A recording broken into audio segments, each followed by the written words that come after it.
go. So I am here to share with you how to.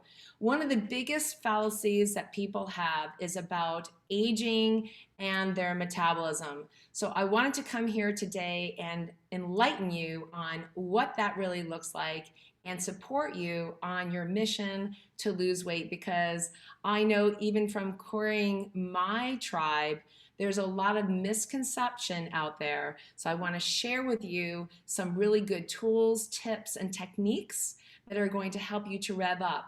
And if you would like my free ebook, 17 Ways to Easily Mega Boost Your Metabolism, drop it down below. Just say 17-way ebook and I will send it off to you. All right, so first of all, one of the biggest things that I hear often is that people are going on a low fat or low carb diet. So I want to bust that one down right now. All right. First of all, low fat, is it a wonder if you look around with all the nuances of all this low fat products that we have out there, that we are an obesity-fed society, especially us Americans. And our supermarkets are totally loaded with tons of things that are low fat, low carb, but here's the secret.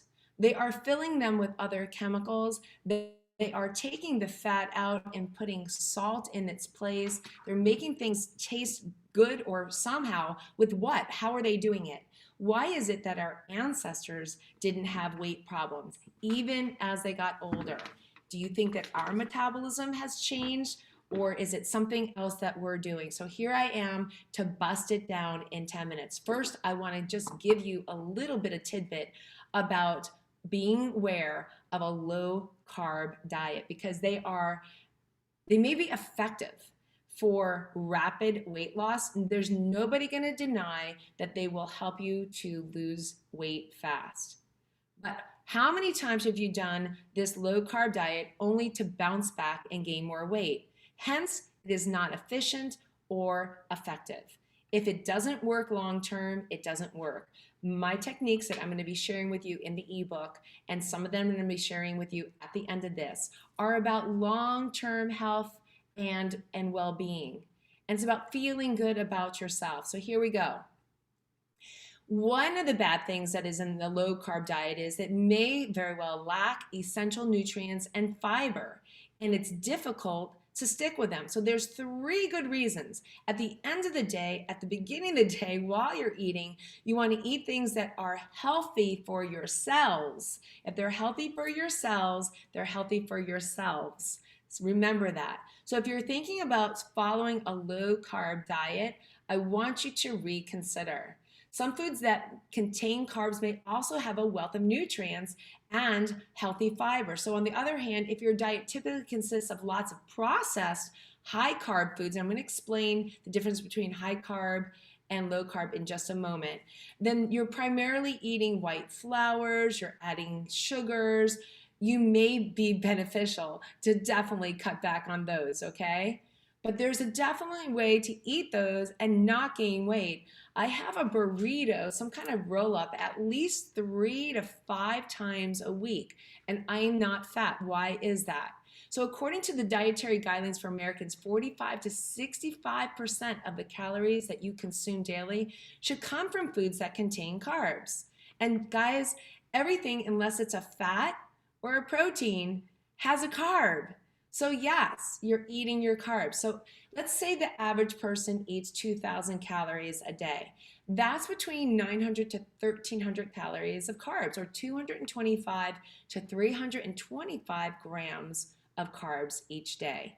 That's just on a 2,000 basis. Now, some of us are going to be 12 to 1,500. Some of us are going to be 2,500. Depends how tall you are and how active you are, which is going to bring me into some of our tidbits. So by contrast, most low carb diets recommend getting less than 5% or 20 grams per day. That's what's considered low carb. So if you're thinking that you're low carb and you're not having like 20, 30 grams a day, you're not having low carb. So let's just throw low carb out, shall we? These diet plans are more accurately called very low carb. They're accurately called emphasizing on like no energy. We need our carbs. Carbs, by the way, are sugars. They process as sugars. So it's the type of sugars that you're putting in, when you're putting it in, and how you're combining them that is going to add either the deficiency or the efficiency of how you're eating your carbs. So the overall consideration here from the health standpoint is preferably to focus on overall nutrition of the packaged foods and what you're eating and what types of carbs you're having. Some foods are very high in carb concentration, while some are low. Some are high in nutrition, some are low.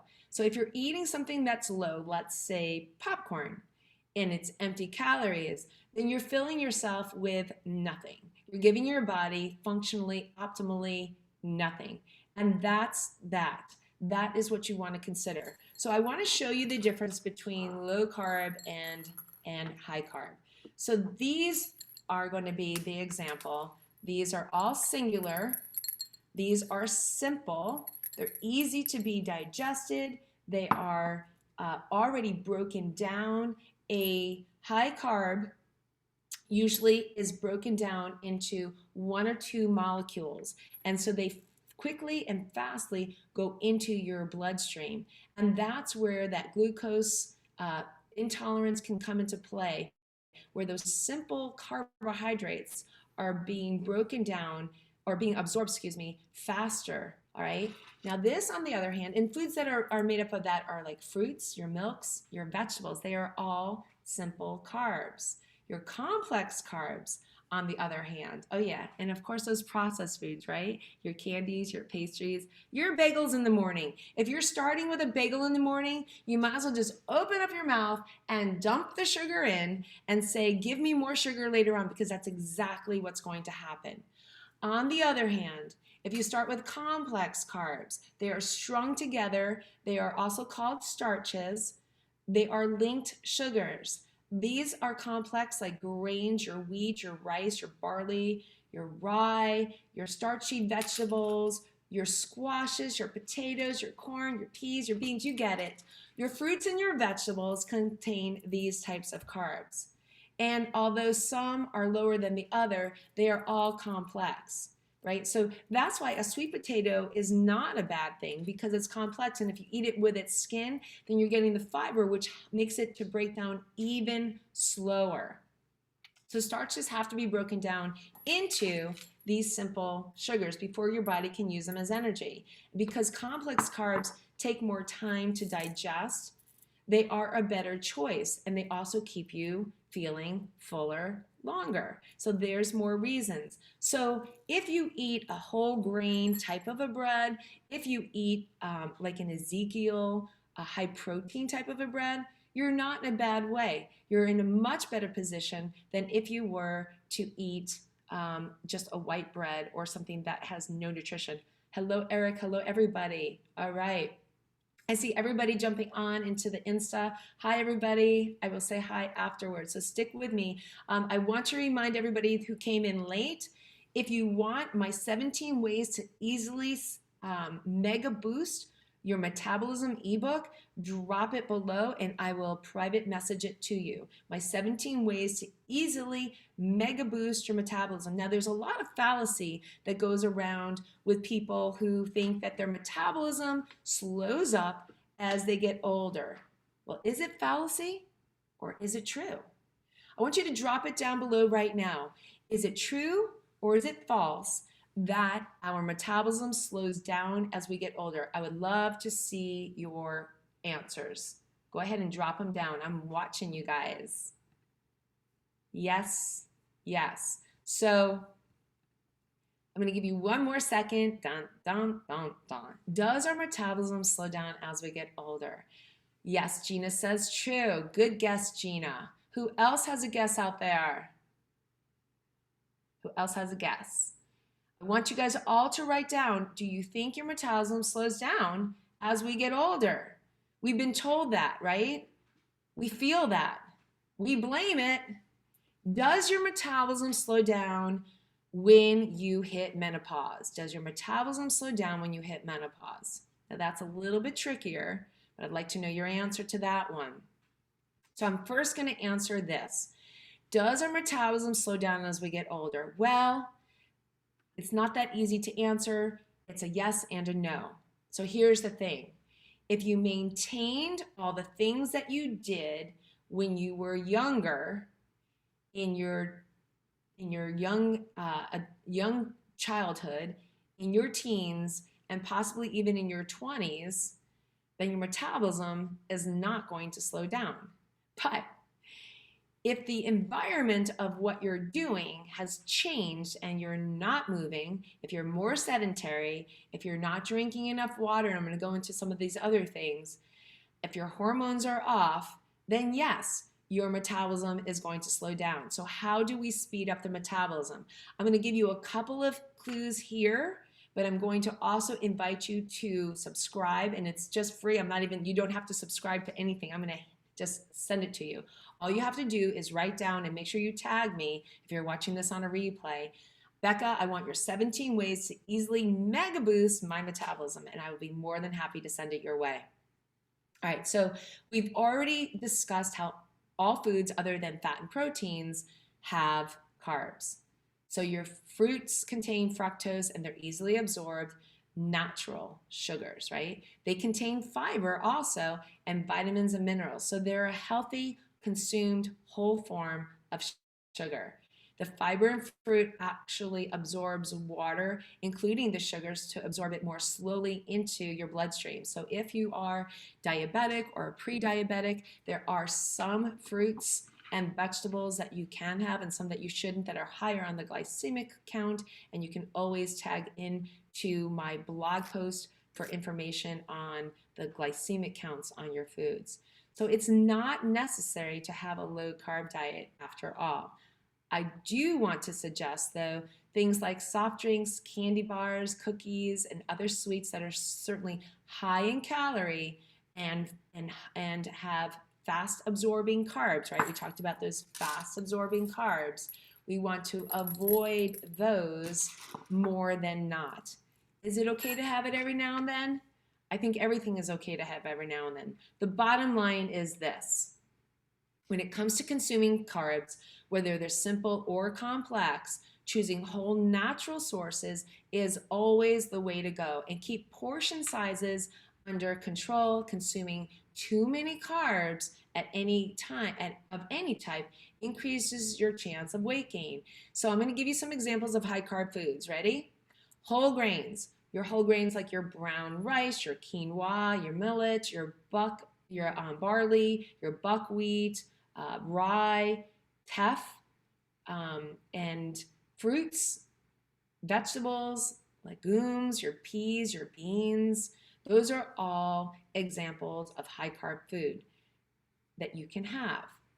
Now, high carb food that you want to limit. Processed.